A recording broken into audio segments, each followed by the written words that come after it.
It's fantastic to be here. Thank you for having me. I'm Sarah Knight from the Department of Psychology, and my talk today is entitled I Can Hear You, But I Can't Understand You. Listening in Noisy Environments. Fantastic. So, if you've ever struggled to have a conversation with someone in a noisy restaurant or a busy pub, then you will know exactly what I mean by speech in noise listening. Speech in noise refers to any situation in which a listener needs to focus on a particular speaker and ignore any background sounds. Now, I'm just going to introduce two pieces of terminology that I'm going to use for the rest of this talk. The first word is target, which refers to the speaker of interest, the person that you're trying to listen to, and here they are. And the second term is masker, which refers to the totality of the background noise, all of those things that you're trying to ignore, which will likely interfere with your ability to hear your target. So speech in noise perception, why is it an interesting thing to study? Well, we all struggle listening in noisy environments from time to time, but speech in noise perception is particularly challenging for some listener groups, such as children, people with a hearing loss or who use a cochlear implant, people speaking or listening in a second language, and children. Speech and noise perception also seems to be particularly difficult for some individuals. You often encounter this situation where there are two people with equally good hearing, but they struggle to different extent in noisy environments. So it's important that we understand the processes underlying speech and noise perception in order to address the difficulties that these listener groups and these individuals face.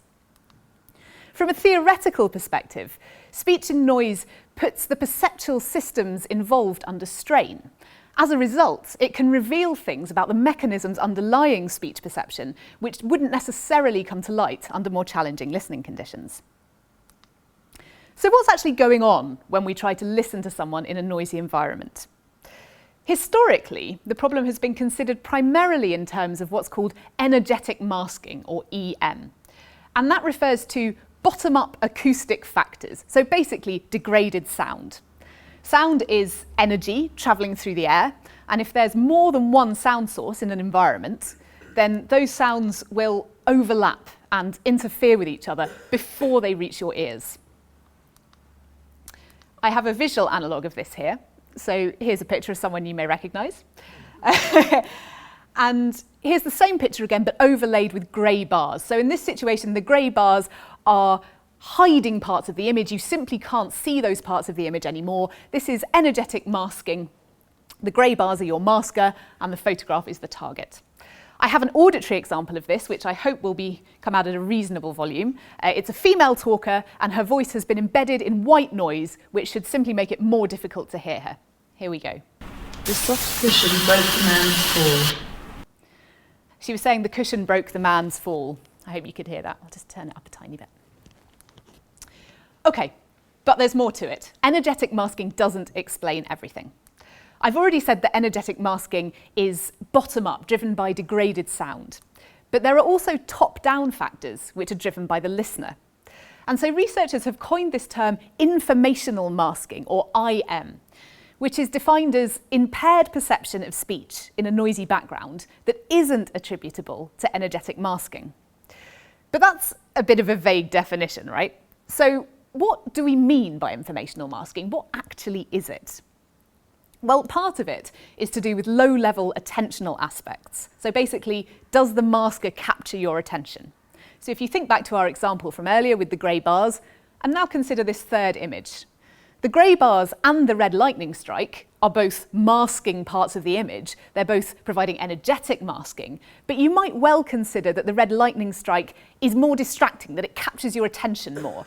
And that would be an example of increased informational masking. I also have an auditory example to play you. It's the same female speaker as before, and her voice has again been embedded in white noise, but this time the white noise varies randomly in its loudness, and you might feel that those fluctuations in loudness capture your attention more than the steady white noise. Have a listen. Two blue fish swam in a tank. Maybe a bit more distracting, some people are nodding. Okay. Another aspect of informational masking is to do with what we call low-level streaming processes. So basically, which bits of the signal belong to which speaker. Again, we've got our grey bars example, but now think about a situation where there are two very similar sounding talkers speaking at the same time, who are represented in this example by myself and my colleague Francina, who you heard from earlier. When we both talk at the same time, the effect you get is something a little bit like this. It's suddenly not very easy anymore to work out which parts of the signal are coming from which person. Again, I have an auditory example to play you, two very similar sounding female talkers speaking at the same time. See if you can follow just one of them. Take the winding path across to reach the lake. It's quite hard, right? So that's a second aspect of informational masking. But not all informational masking is to do with low-level processes. Some of it's to do with really quite high-level linguistic or cognitive processes. So the classic example would be, can you understand the language of distracting talkers? Are you simply listening to what they're saying rather than what the target is saying? I have a very crude visual approximation here. I also have an auditory example to play you. So again, it's two competing talkers, but unlike in the previous example, where the problem was mainly one of streaming, of separating out the two women, in this case, it's a male and a female talker. So you're unlikely to actually confuse their voices perceptually. They sound very different, but you might find that you simply end up listening to the male talker rather than the female because you're following what he's saying. See what happens. Those words were the actor's cue to leave. Did anyone find themselves following the male talker? Yeah? Right. Okay. Now, informational masking is clearly important for various reasons. So to go back to my title, I can hear you, but I can't understand you. That's the classic manifestation of informational masking. And from a research perspective, it brings cognition, it brings the brain into hearing science. And it might also help to explain individual differences. So I mentioned earlier a situation where two listeners can have equally good hearing, but struggle to different extents in noisy backgrounds. And that could be because of the different ways that they're dealing with the informational aspects of the maskers. But despite the importance of informational masking, it's currently very poorly understood. Why is that? Well, as you may already have worked out, it's quite an elusive concept. And the main reason for this is that it is almost impossible to manipulate informational masking without also altering energetic masking.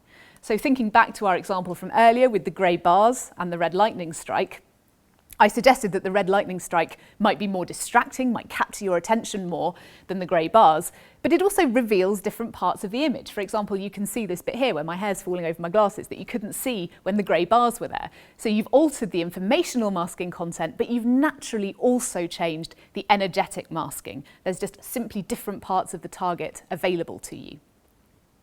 And that's where our project comes in. We're hoping to develop a method that can separate energetic masking from informational masking in speech and noise listening. But how on earth do you do that? Well, we are hoping to do that using something called sine wave speech. Now, sine wave speech is a type of distorted speech made using sine tones.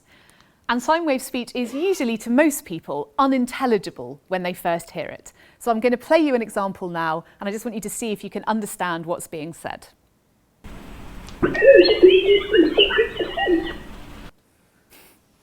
People are laughing. I don't know if anyone heard anything in that. But what I can tell you is that people find it much easier to understand sine wave speech once they know what to listen for. So I'm now going to play you the original sentence that was derived from, and then I'll play you the sine wave version again. See if it's any clearer this time. A code is needed when secrets are sent. Yeah? Okay, great. So that pop-out effect, that sort of experience of knowing what's there once you know what to listen for is characteristic of sine wave speech. And it's also the case that people get better with training. So you can train people to understand sine wave speech. It's quite tricky, but you can do it. And we're hoping to exploit these properties of sine wave speech to provide a potential solution to the informational masking problem. So our plan is to use sine wave speech as a masker in a speech and noise task. So to have clear, normal speech as your target, but sine wave speech as the distracting background masker. That would mean that we could use exactly the same masker in all of our experimental conditions, thus keeping the energetic masking components constant, But the cunning bit is that we would train some of our listeners to be able to understand the sine wave speech. And as a result, these listeners would have the addition of pure informational masking, this linguistic content, above and beyond the energetic masking. So by comparing the performance of these two groups, trained and untrained, on our speech and noise task, we should be able to see the effects of informational masking above and beyond energetic masking. I'm just going to wrap up now, but I'd like to take a step back and have a quick look at the bigger picture before I do. I should say that this methodology is still very much at the proof of concept stage, but if it provides results, then it will be a powerful tool to explore informational masking. It will allow us to ask questions that we simply couldn't ask before, the answers to which could potentially help us to understand these differences between different listener groups and different individuals that I was discussing earlier. And as a result, that could help to bridge the gap between this kind of basic auditory science research and the sort of healthcare interventions that you get in the audiology clinic. So ultimately, we hope that this research will have potential benefits for anyone who ever struggles to hear speech in a noisy background. I'd like to thank the Speech Lab in the Psychology Department, my colleagues, and the Leverhulme Trust who are funding this work. And thank you all very much. I hope that was clear.